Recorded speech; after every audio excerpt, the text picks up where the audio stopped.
Hallo julle, dit is Kom ons gesels episode 44 en vandag wil ek met julle gesels oor iets wat ons almal irriteer. Dis amper soos daardie liedjie van ek ken 'n liedjie wat almal irriteer. Nou ja, daar het ek dit nou in julle kop gesit.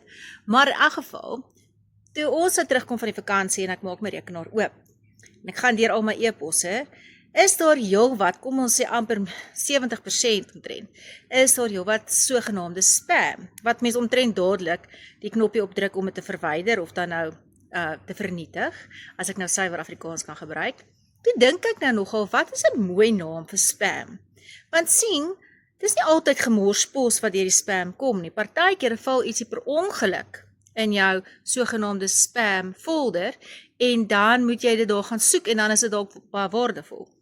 Of, veral met WhatsApps, is daar partykeer eintlik 'n juweel of twee wat jy raak lees as jy deur hierdie sogenaamde spam gaan. So daarom het ek gewonder of ons dit nie eerder pla-pos moet noem nie. Nou nie PLA nie, maar wel PLAE pos, soos in die meervoud van plaag, 10 plaag van Egipte. En hierdie pla-pos hou mens nogal besig en hulle kom maar gereeld terug, totdat jy nou uitteken by die spesifieke applikasie of jy kanselleer jou lidmaatskap ergens, maar tot dan bly dit maar 'n mens pla. So ek het nou gedink, nuwe naam vir spam is pla-pos.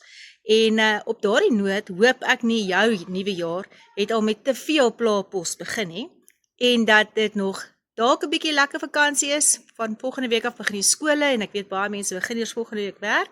So geniet die laaste rukkie en verwyder die pla-pos uit jou lewe, maar maak net seker dat jy nie iets belangriks mis nie. Mooi bly.